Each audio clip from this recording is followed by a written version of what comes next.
routine day on Moonbase Alpha as Earth's great satellite, blasted out of orbit by a tremendous explosion of nuclear waste materials, moved through space on its journey into the unknown. Suddenly, a deep rumbling shatters the comm, and Alpha shakes and vibrates as though in the grip of a giant hand. In main mission, Commander John Koenig barks out commands. Sandra, all scanners and sensors up full. Yes, sir. Kano, computer report as fast as you can get it. Right, Commander. Paul, activate big screen. Yes, sir. What's happening, John? I don't know, Victor, but the way this place is shaking, we'd better find out fast. Commander, on the big screen, look. Phew. If I didn't know better, I'd swear we were in the middle of a terrestrial hurricane. All that debris out there, like a cosmic minefield. Commander, computer reports radiation level at danger point and rising. Paul, activate radiation and meteorite defense screens. We're going to red alert. Seal all bulkheads. Damage units and medical, stand by. The storm builds to a ferocious climax, with sound levels beyond the limits of human endurance. And suddenly, all personnel black out and fall to the floor, oblivious to the fury raging around them. And then, just as suddenly, it is over. And one by one, they revive as the moon emerges from the turbulence. Sandra, get damage reports from all sections. Paul, do we have power? I think so, sir. Yes, we do. Good. Activate big screen. Well, we're in the clear at least. Commander, no major damage reported, just a few minor injuries. That's a help. Victor, what do you think that was all about? According to the navigation charts, there should have been no stars or planets or any concentrations of matter in this area. Nothing but empty space. And how do you explain all that debris we passed through? The only conclusion I can reach is that we have come through a black hole in space. A black hole? But wouldn't that have drawn us into a dying star and incinerated us? Not if we passed through the outer fringes only and came within the gravitation field of another star, which... Commander, a new contact. Paul, bring it in on the big screen. A planet.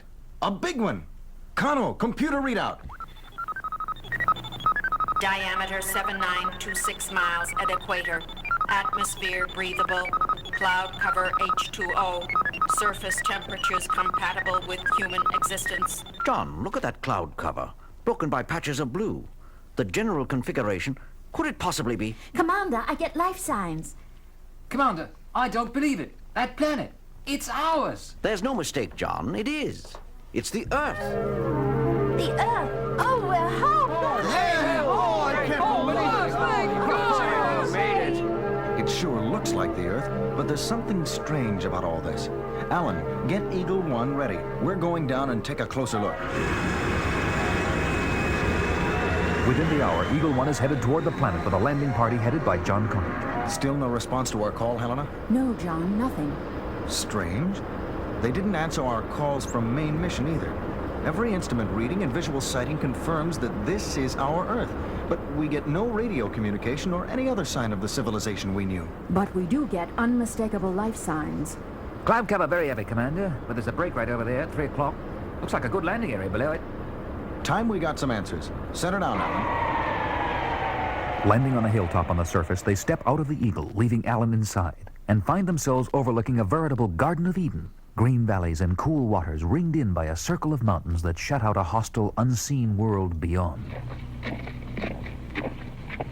And look, John, shepherds tending their flock. Women carrying water from the well. Look at the robes they're wearing. It's as though we... Yeah, I know. As though we had stepped back thousands of years in time. I think that's exactly what we have done, John.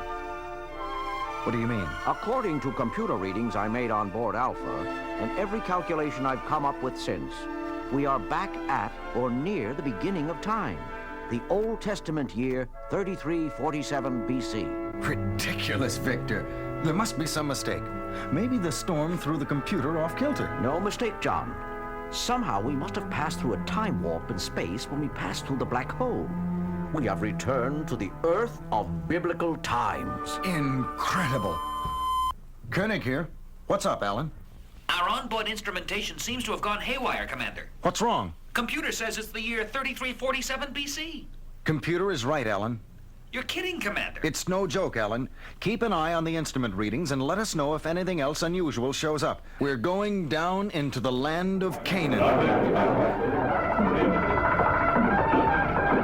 They They certainly seem to be a happy, carefree lot. I wonder if this is a celebration day of some kind, or do they always live it up like this? Victor, how's your knowledge of the language? Fortunately, I've brought along something I've been working on for years. I call it the commulator. Looks like a modified Comla. Exactly. I've built in a miniature computer which is programmed not only to translate what is said to us, but translate what we say into any language instantaneously. Look, that bearded old man haranguing the crowd over there. Let's see if we can understand him. You have sinned in the eyes of the Lord. If you do not turn away from the path of evil and repent, then will he surely destroy you. It works. We can understand everything. Go tell it to the sheep and camels and the elephants, you crazy old coot. Maybe you'll get them to repent. The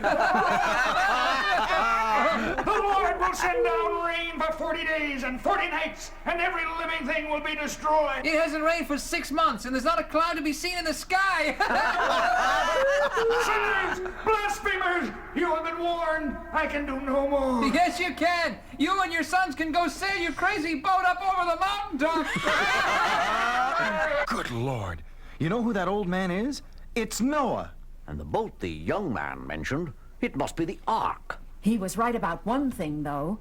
The weather seems to be perfect. But as crazy as it sounds, if that is Noah, then we know how the story ended. I wonder, is the Earth going to get a second chance?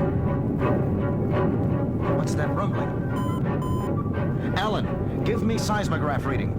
Seismograph indicates deep subterranean turbulence about 1,000 miles from this location, with a reading of 9.9 on the Richter scale. And Commander, the barometer is falling faster than I've ever seen before. Run the figures through the computer, Alan, and give me a readout. Okay, here it comes. Earthquake potential maximum. Tidal wave probability 99%. Cloud cover now encompassing rest of Earth will close in over this area. Conclusion, cataclysmic earthquake activity combined with cloudburst and tidal wave will create flood conditions engulfing whole planet. Commander, we gotta get out of here. I've got to try to warn the people first, Alan. Stand by. What are you going to do, John? Watch me. Grabbing the commulator out of Victor's hands, he runs to the platform where Noah had been standing and shouts to the people. Listen to me. Everyone, listen. You are in extreme danger. There is going to be a flood. You will all be drowned unless you go up to the mountains now. Don't listen to that stranger. He's as crazy as old Noah. Just look at the crazy way he's dressed. But I can prove what I say. I have scientific evidence. Come on, John, it's no use. They won't listen to you any more than they listen to Noah. What a frustrating feeling to know the tragedy about to happen and not to be able to do a thing about it. How can you change history that has already been recorded? Yeah, I guess you're right. Let's get back to the Eagle. They reach the Eagle, look back one last time, and climb in just as a tremendous rumbling shakes the Earth and ominous clouds close in. Hurry, Commander. Okay, Alan, take her out. A couple of minutes more, we never would have made it off the ground, Commander. Yeah, I know. Give it everything, Alan. Eagle 1 calling main mission. Eagle 1 calling main mission. Do you copy? Main mission, got you, Eagle 1. You had us worried. Paul, what readings do you get on the planet? Visual sighting 0. Seismograph and barometric readings indicate extreme turbulence on planet's surface. Unable to get life sign readings. Commander, can anyone survive through all that? From personal observation, we can't answer that. But feel that at least one man and his family have a chance. What about us, Commander? Will we be going home? No way, Paul. Given our moon's trajectory, the Earth will be far beyond Eagle range at the end of the 40 days and 40 nights that storm is going to last. 40 days and 40 nights? Where did you get those figures, Commander? Not even our main computer banks can predict that accurately. Just read the Bible, Paul. Read the Bible. A few days later, in main mission, It was an extraordinary experience, John. But heartbreaking to be so close, and yet so far. Commander, Yes, Sandra. computer, it's going berserk. Look, The date readings. Years clicking past like seconds. it started at 3347 BC, but look at it. It stopped. The year is 2002 AD, where we were before the whole thing began. Victor, any explanation? Well, I can just give you an educated guess. As we traveled farther and farther away from the area of the black hole, we may have returned through the time warp in space into our own era. Or were we all just the victims of a mass hallucination brought on by the mind-twisting forces set loose in the pressures of a space storm? We may never know, but whatever it was good to have been home again, even if just for a few hours.